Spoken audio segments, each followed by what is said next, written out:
You have already spent the last of your most valuable currency, and you did not even notice it leaving. Time. Irreplaceable, merciless, indifferent time. And while it slipped through your fingers like dry sand on a Tuesday afternoon, someone else, somewhere else, was using the exact same hours to build an empire. Bueno, let that sit for a moment. What separates that person from you? Is it intelligence? Is it connections? Is it some fortunate accident of birth that handed them a golden key while the rest of the world was left fumbling at a locked door? No, the answer is far simpler and far more devastating. It is the way they speak. Not just to crowds, not just to boardrooms, not just to investors in tailored suits sitting behind mahogany desks. They learned at some point in their lives a truth so ancient and so powerful that the wealthiest men in the history of human civilization guarded it the way a dragon guards its treasure. They learned to speak with intention. They learned that words are not merely sounds produced by the throat. They are forces, living, breathing, world-shaping forces, and the person who masters them does not simply communicate, they create reality. Pews, here is what Napoleon Hill understood. After spending over 20 years studying the minds of the most successful men who ever walked this earth, after sitting across from Andrew Carnegie, from Henry Ford, from Thomas Edison, from John D. Rockefeller, men who between them reshaped the entire material world, and asking them the question that most people are too afraid to ask. He asked them, "What is the real source of your power?" And do you know what they told him? Not one of them pointed to a factory. Not one of them pointed to a bank account, or a patent, or a piece of land. Every single one of them, in their own language, with their own texture of experience, pointed inward. They pointed to the mind. And more specifically, they pointed to the ability to communicate what the mind conceives, to translate the invisible architecture of thought into words that move other human beings to action. Mira, that is the art we are about to discuss. And before we go any further, fichez bien, this is not a conversation about charm or charisma, though those things will come as natural byproducts. This is a conversation about something far more serious. It is about survival. It is about legacy. It is about whether your name means something 100 years from now, or whether it dissolves quietly into the unremarkable silence of forgotten mediocrity. And yet, most people will never take this seriously. Most people will nod along, feel a small warm flame of inspiration in their chest, and then return to the same conversations they have been having for years. Conversations that produce the same results, which is to say, no results at all. Do not be that person. Not today. Now, if you're someone who has been searching for the missing piece, the thing that explains why some people seem to effortlessly attract opportunity, loyalty, investment, affection, and abundance, while others work twice as hard and receive half as much, then you owe it to yourself to stay with this until the very end. Because what comes later in this conversation will not simply inspire you. It will change the structural architecture of how you think about every word that leaves your mouth for the rest of your life. And if you find value in what Hill spent his entire life uncovering, if something in this conversation lights a fire in you, then let this channel become part of your daily discipline. Subscribe, not because it is the polite thing to do, but because the person you're trying to become deserves a daily environment that feeds that becoming. Wealth, like a garden, requires tending. And a comment below, your thought, your story, your question, is not merely engagement. It is the act of a person who has decided to participate in their own transformation. And that decision alone already puts you ahead of the vast, silent majority. But before I can explain what mastering words actually looks like in practice, you need to understand something that most people spend their entire lives never confronting. You need to understand what is actually happening in the room where everything is decided. Not the boardroom, not the courtroom, not the negotiating table. The room is your own skull, and the conversation happening inside it right now, this very second, is either building your future or quietly, patiently, relentlessly dismantling it. Me sigs? Good. Here's what a Tuesday morning looks like for a person who has not yet learned what Hill spent a lifetime teaching. The alarm sounds at 6:45, not because they chose that time with purpose, but because someone else decided that 6:45 is when their shift begins. They rise from a bed they share with a low, dry, late afternoon sadness that has no clear name, the kind that lives not in dramatic tragedy, but in the small daily confirmation that life is not expanding. They drink their coffee from a chipped ceramic mug they have been meaning to replace for 2 years. They scroll, they absorb other people's opinions, other people's crises, other people's highlight reels. And then, with a chest that is neither hopeful nor despairing, but simply numb, they leave the house and go to work on someone else's dream. That person is not stupid. That person is not lazy. That person might even be extraordinarily talented. But they are using their words, and therefore their mind, the way a master painter might use a brush to paint fences. Not because the brush is inferior, but because no one ever told them what it was truly capable of. And here's the part that Hill found most tragically ironic in all of his decades of research. That person believes they are simply unlucky. They have constructed inside their mind a quiet but ironclad story about why success belongs to other kinds of people. People born into the right families, people who went to the right schools, people who caught the right break at the right moment, and every conversation they have, every sentence they speak, every word they choose, reinforces that story. They do not realize that they are, with extraordinary precision and consistency, using the most powerful tool in human existence to build a prison. And yet, and this is where Hill's insight cuts deepest, that exact same tool, used with awareness and intention, can dismantle every wall that prison is made of. The same mouth, the same 24 hours. The difference is not luck. The difference is understanding. Pews. Let us talk about what is truly at stake here. Because this is not abstract philosophy. This has weight. This has consequence. This lands on real people in real kitchens on real evenings when the bills are spread across the table like a bad hand of cards. What does it cost you concretely to go through life without mastering the art of communication? Hill would say, everything. And he would say it without apology, because the research supported it with the kind of clarity that makes comfortable people uncomfortable. Every failed business negotiation, every opportunity that slipped away, every investor who said no, every mentor who never materialized, every raise that was never offered, every partnership that never formed. These are not random events scattered by an indifferent universe. They are the predictable outcomes of words, spoken without strategy, without awareness, without the magnetic quality that Hill called definite purpose expressed through speech. Loves? The question is not whether this affects your life. The question is whether you are willing to see how deeply it already has. And here is where it stops being just about you. Here is where it becomes genuinely urgent, because I need you to picture something for a moment. Imaginate por un momento.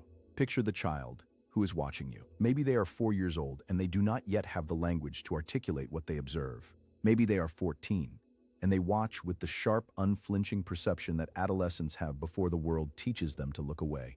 Maybe they are not born yet and they exist only as a future that you are currently shaping with every choice you make, including the choice to continue having the same conversations that produce the same results. What is that child learning about what is possible? What are they absorbing? Not from what you tell them, but from what they see, because children do not learn from lectures. They learn from observation. They learn from the texture of daily life. And if the texture of your daily life communicates scarcity, if it communicates that money is always tight, and opportunity always belongs to someone else, and risk is something to be feared, and dreams are things that happen to other people, then you're not simply living below your potential. You are transmitting that poverty of expectation to the next generation with the fidelity of a high-definition signal. You are handing them, before they are old enough to refuse it, the same invisible cage. Hill understood this. He wrote and spoke about it with a grief that was not performative, but deeply personal. The grief of a man who had witnessed, across hundreds of interviews and thousands of lives, the quiet catastrophe of human potential, squandered not by tragedy, but by the slow, daily repetition of small surrenders. And the most devastating surrender of all is the surrender of the voice. The surrender of the decision to learn how to speak in a way that creates, attracts, and compounds. Fiche bien. This is not about becoming someone you're not. This is not about performing a version of confidence you do not feel. The men and women Hill studied were not uniformly extroverted. They were not all natural orators. Some of them were reserved, even awkward in social settings. What they had in common was not personality type. What they had in common was alignment. The alignment between what they believed, what they desired, and what they said. When those three things move in the same direction, something happens that Hill spent his life trying to describe in scientific terms, and that the rest of us experience as magnetism. But here's what keeps most people from ever reaching that alignment. And before I can explain the specific techniques, the precise mechanisms by which words become wealth, you need to understand the deeper obstruction. You need to understand why the mind resists its own liberation. Because it does. And understanding that resistance is the key that unlocks everything else. The subconscious mind, Hill explained with a quiet authority born of decades of study, does not distinguish between a truth and a lie. It does not evaluate. It does not filter with a critic's skepticism. It accepts. It accepts whatever is deposited into it with enough emotional intensity and enough repetition, and then it goes to work with the tireless efficiency of a machine, producing conditions in the external world that match the internal picture it has been given. This is not mysticism. This is the operating principle of the most sophisticated instrument ever produced by nature. And the tragedy, the quiet, devastating tragedy, is that most people have been making deposits into that instrument since childhood without any awareness that they were doing so. Every time someone told them they were not smart enough, every time they watched a parent struggle and absorbed the unconscious lesson that struggle is the natural condition of their family, every time they tried and failed and heard the internal voice say, "See, you should have known better," every single one of those moments was a deposit. And the account has been compounding ever since, not with interest, but with limitation. Me sigs? And yet, and here's the reversal that Hill found more exciting than anything else in his research, the very same mechanism that has been building the prison can be used, with the same precision and the same efficiency, to build the palace. The mind does not care which direction it is pointed, it simply executes. The question is, who is pointing it? Now, let me tell you about a man, not a famous man, not yet, at the time this story begins. A man who sat in a rented room in Chicago in the 1920s, on a chair with a wobbling leg that he had been meaning to fix for 3 months, with a stack of unpaid invoices on the scratched wooden desk in front of him and a telephone that rang less and less as his small printing business slowly bled out. His name was Daniel, and by every external measure, he was failing. Not dramatically, not in the way of great collapses. In the way of slow erosion, the way a riverbank gives way not in a single flood, but grain by grain, until one morning you look and there is nothing left.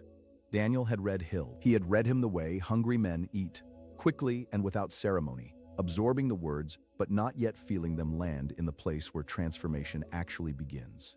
He could recite the principles. He could discuss them at length.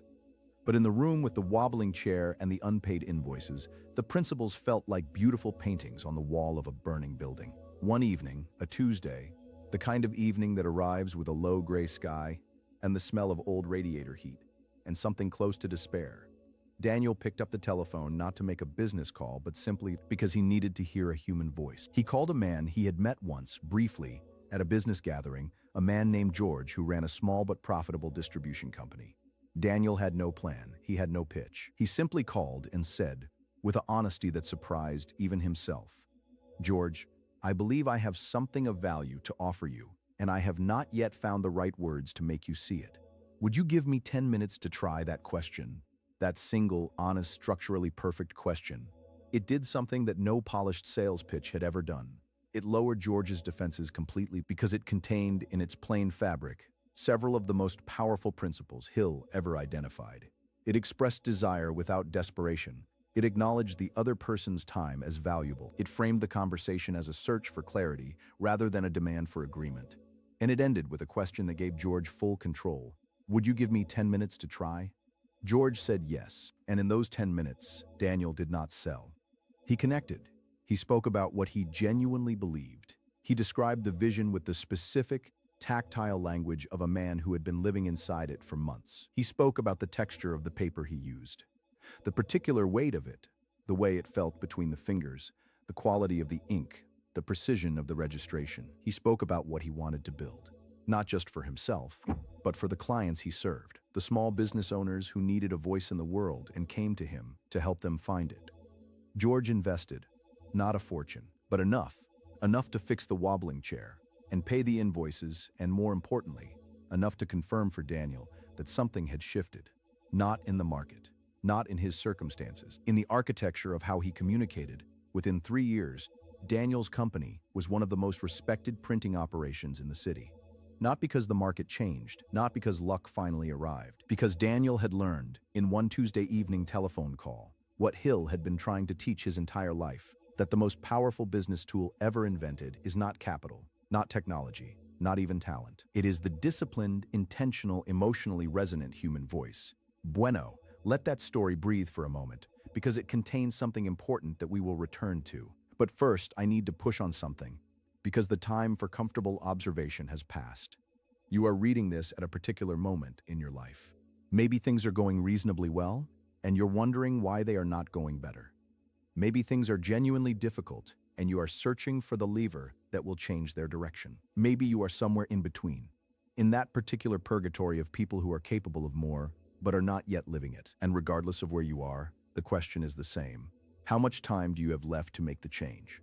Hill was direct about this, in a way that modern sensibilities sometimes find uncomfortable. He said that most people spend the first half of their lives acquiring things, and the second half wondering why those things did not produce the contentment they were promised. He said that the window in which a person can build a legacy, a real legacy, one that outlasts their body and feeds their children's children, is narrower than they want to believe. And he said that the great enemy of that window is not failure.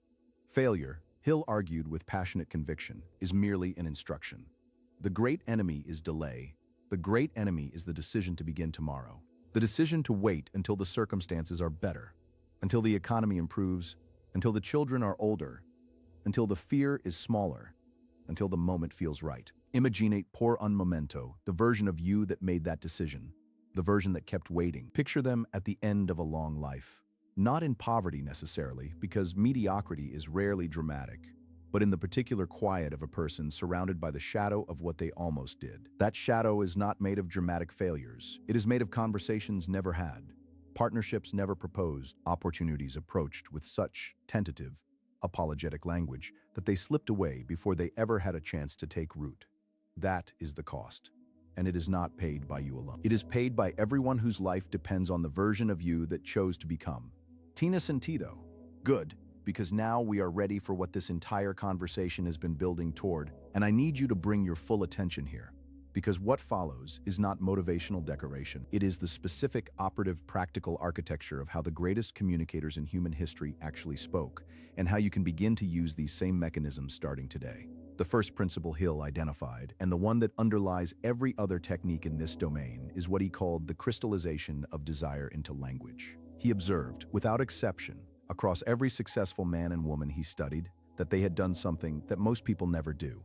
They had decided, with specific and uncomprising clarity, what they wanted. Not in vague terms, not in the language of wishes, in the precise, measurable, sensory language of someone describing a thing they have already seen. And here's the mechanism. When you speak with that kind of specificity, something happens in the listener that no amount of general enthusiasm can produce. The listener's brain, which is wired by millions of years of evolution to respond to concrete sensory information, begins to construct an image. And the moment they are constructing an image, they are no longer an observer, they are a participant. They are inside the vision with you. And the person who can place another human being inside their vision has, in that moment, one of the most powerful forms of influence that exists. This is why Henry Ford did not say, "I want to make transportation better." He said, "I will build a car so affordable that every working man in America can own one. And the day will come when there are more of my automobiles on the roads of this country than horses." That is not a wish. That is a film playing in your mind. You can see it. You can almost hear the engines. And because you can see it, you believe it. And because you believe it, you're willing to act on it. Practice this today. Take the most important thing you want to communicate, the opportunity you want to propose, the vision you want to share, the request you need to make, and describe it, not in abstract terms, but in the most concrete, sensory, specific language you can find. Name the numbers, name the textures, name the outcomes in their most vivid, particular form. Not a better business, but a business that generates a specific amount of revenue by a specific date and employs people whose children go to better schools because of the work they do together. The difference between those two versions of the same idea is not rhetorical. It is magnetic. The second principle, and this one requires a kind of courage that most people underestimate, is what Hill called the master-mind alliance in communication. The essential insight here is this: no one achieves anything of significance entirely alone, and the person who communicates in a way that makes others feel genuinely included in the mission, genuinely co-authors of the vision rather than merely instruments of someone else's ambition, that person builds a force multiplier that no amount of individual talent can match. Hill watched this play out over and over in the lives of the men he studied. Carnegie did not build his steel empire through genius alone. He built it by identifying other minds, surrounding himself with them, and communicating to each of them in a way that made their individual contribution feel not like employment, but like partnership. He made them feel, through the specific way he spoke, that their success and his success were the same success, and they performed accordingly. The practical application of this principle is simpler than it sounds. It begins with one question that most people almost never ask in their daily communications, and that is, how does this serve you? Not as a manipulation, not as a rhetorical device to soften a demand, but as a genuine inquiry, as a real desire to understand the other person's vision well enough to show them honestly where it overlaps with yours. Because where that overlap lives, that is where partnerships are born. That is where deals are made. That is where the kind of trust is built that turns a single conversation into a decades-long alliance. And yet, most people walk into their most important conversations with the majority of their attention on themselves, on their pitch, on their argument, on their desired outcome.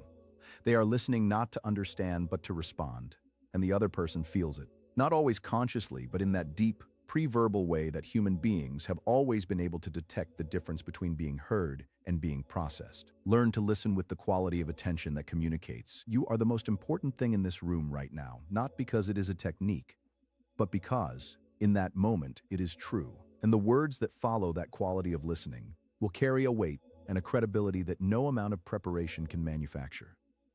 Lovies, the great communicators are not, first and foremost, great talkers. They are great listeners who speak at precisely the right moment, with precisely the right words. The talking is the final 10%. The listening is the 90% that makes the 10% land. The third principle, and this is the one that Hill considered most directly connected to the subconscious mechanism of wealth attraction, is the principle of autosuggestion applied to language. Most people understand autosuggestion as a private practice, as something you do alone with a mirror or in the quiet of early morning. And it is that. But Hill understood something more, that the words you use in conversation with others are simultaneously a form of autosuggestion to yourself. Every time you speak a limitation aloud, you deposit that limitation into your own subconscious with the reinforcement of social reality. Every time you say, I cannot afford that, or that kind of success is not for people like me, or I'm just not good at this, you're not simply communicating information. You're programming. And the reverse is equally true. Every time you speak your vision with conviction, every time you articulate your goals in the language of inevitability rather than the language of hope, every time you describe yourself and your abilities in terms of what you're becoming rather than what you currently lack, you're making a deposit of a different kind entirely. You're telling your subconscious, this is the reality we are building. And the subconscious, that tireless, uncritical, enormously powerful mechanism, begins immediately to construct the conditions that match the picture. This is why the language of successful people sounds different, even in casual conversation. It is not arrogance, it is alignment. When someone who has internalized this principle says, when I achieve this, rather than if I achieve this, they are not being presumptuous. They are being precise. They are communicating to their own instrument, the direction they have chosen to move. Begin today. Audit your language, not in a spirit of self-criticism, but with the curiosity of an engineer examining a system. Where are you using the language of limitation? Where are you hedging when you could be committing? Where are you apologizing for your ambition when you could be declaring it? Because every hedge is a leak in the vessel, and vessels that leak do not carry very much, no matter how large they are. Fichez bien. There is a fourth principle that Hill returned to again and again, particularly in his conversations with the industrialists who had built fortunes from nothing, and it is the principle of emotional resonance. This is the principle that most separates adequate communication from transformative communication, and it is, in many ways, the most misunderstood. Emotional resonance does not mean being emotional. It does not mean being loud or passionate in an obvious performative way. Hill watched quiet men move rooms full of people to action with a low, certain voice and a steady gaze. What it means is that the words you choose carry weight because they connect to something the other person already feels. They do not introduce an emotion. They name one that was already there. They say, I know what you're carrying, and I know where it comes from, and I know where it can lead if you choose differently. The greatest salesman Hill ever observed, the greatest leaders, the greatest persuaders, all shared this quality. They did not try to make people feel something new. They made people feel that they were finally understood.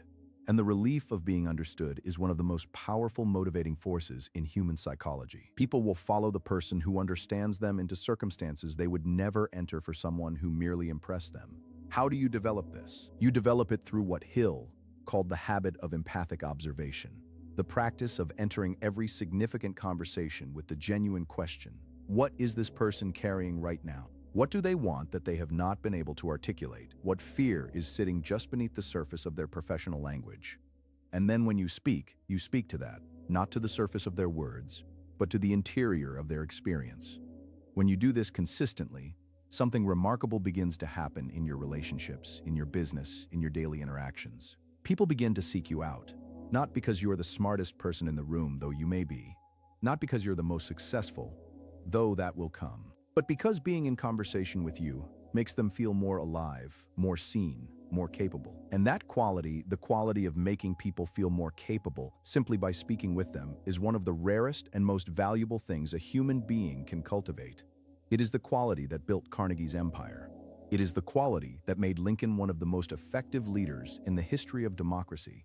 It is the quality that Hill observed at the center of every great fortune he ever studied. Bueno, let us return to Daniel for a moment, because his story has a second chapter that most people do not know, a chapter that illuminates something Hill considered the final and most advanced principle of masterful communication. After his business had grown, after the wobbling chair had been replaced, and the invoices were paid and a small team of people depended on the work he had built, Daniel faced a new challenge. He was no longer communicating from a position of scarcity. He was communicating from a position of competence and modest success. And he found, to his genuine surprise, that this was harder because now the stakes were higher. Now the conversations were with people who had more experience, more capital, more options. And for a period of months, he found himself reverting to a version of his old language, the tentative language, the apologetic language, the language of a man who had not quite internalized that the ground beneath his feet had changed. The turning point came at a dinner meeting with a potential major client, a manufacturer whose account would double Daniel's revenue overnight. Halfway through the meal, Daniel stopped himself mid-sentence in the middle of a perfectly reasonable but entirely uninspiring description of his services, and did something that no script could have prepared him to do. He told the truth. He said, "I have been talking to you for the last 20 minutes as though I need this contract more than you need what I can offer. And that is not accurate. What I can offer you is something that will change the way your clients perceive you. And I would like to start this conversation again with that understanding between us." The manufacturer was silent for a long moment, and then he laughed, not with condescension, but with genuine appreciation, the kind of laugh that belongs to a person who has just seen something rare. He said, "All right, let us start again." They signed the contract 3 days later.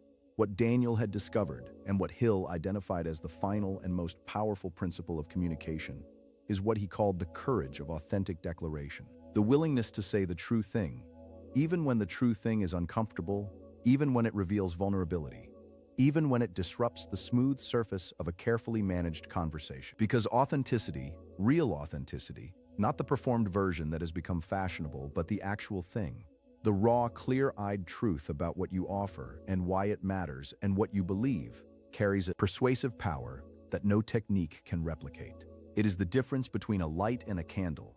A candle is pleasant. A light illuminates the room. Hill observed that the men who built the greatest fortunes were, without exception, people who had arrived at a point of such clarity about their own value that they no longer needed the conversation to go any particular way. They were not indifferent to outcomes.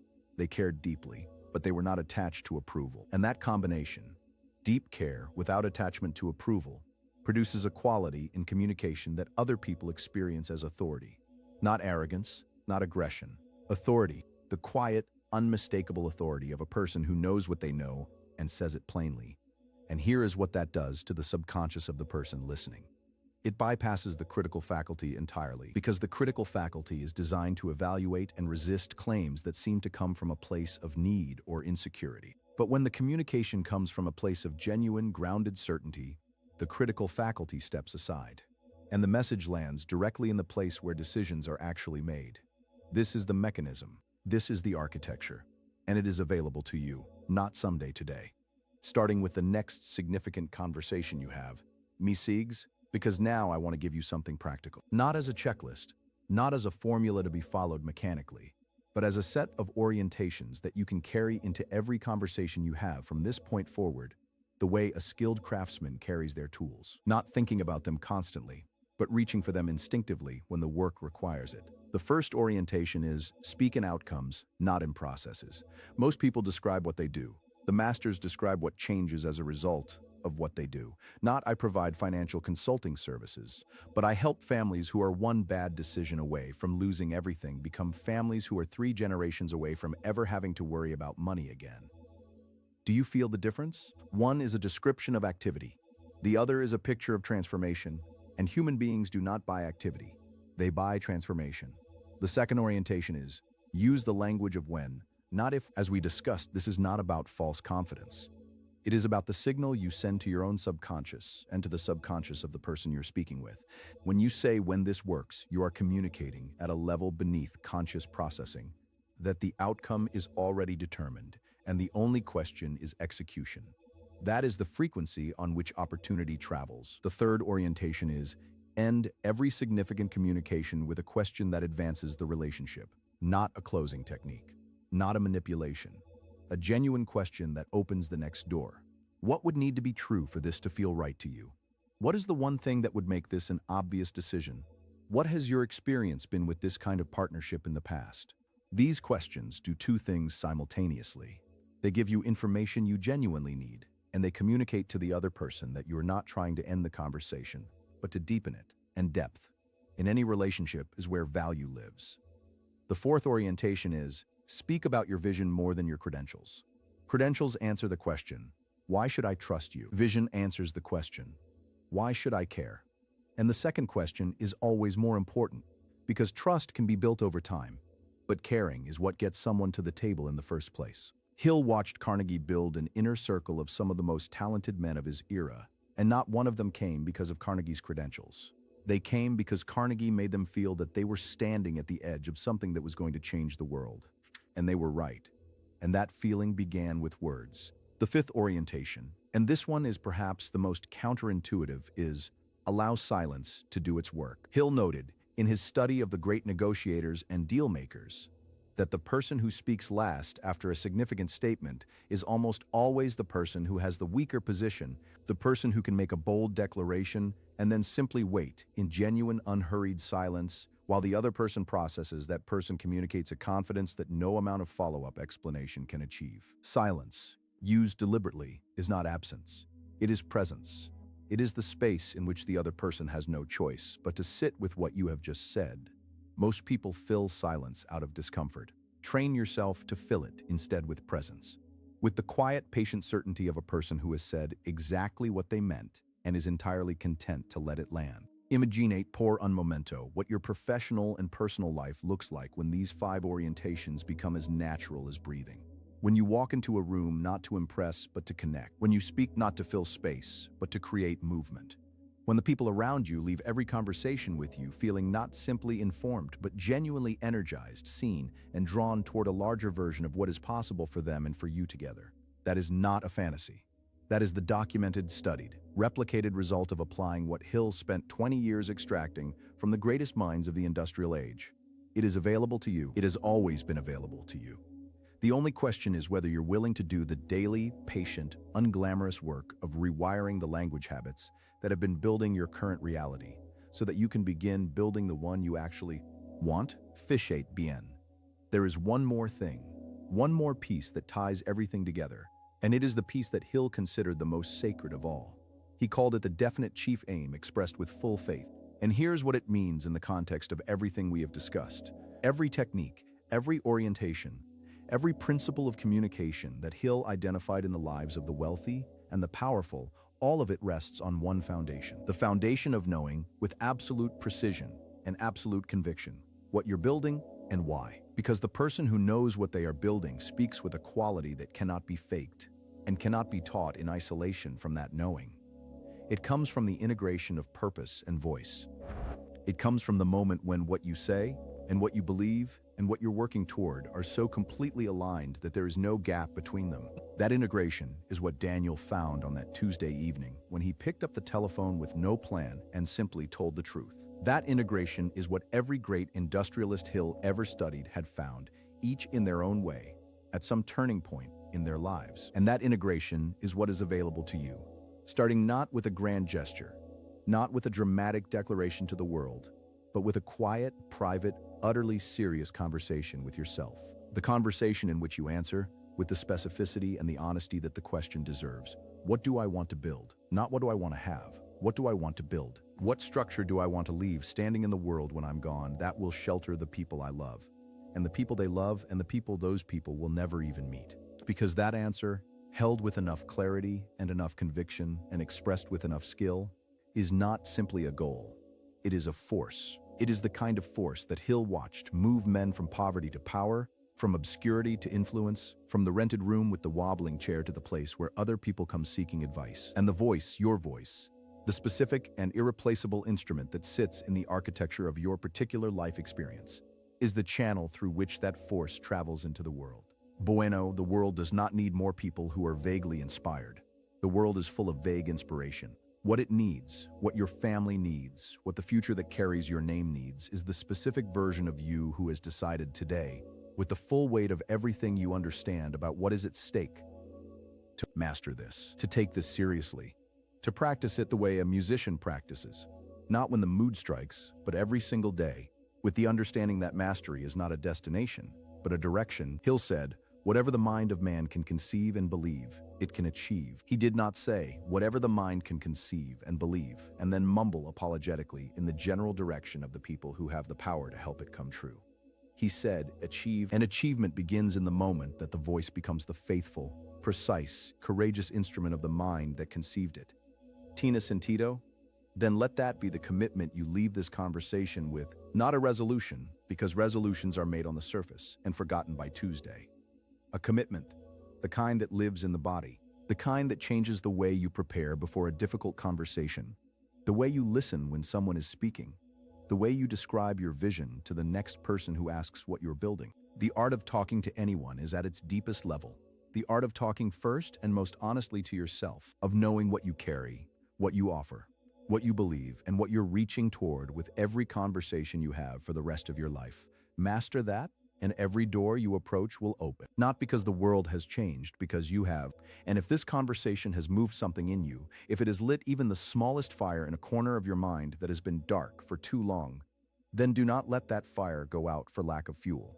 Come back. Bring the people you care about, because the principles that Hill uncovered do not lose their power with repetition. They gain it. Every time you return to them with more experience, more context, more of the particular texture of your own journey, they reveal something they could not show you before. This is the work, and it begins now, not tomorrow, not when the circumstances improve, not when the fear is smaller. Now, because the only moment in which you have ever had the power to change anything is the one you're standing in. And this one right now is asking you what you're going to do with it.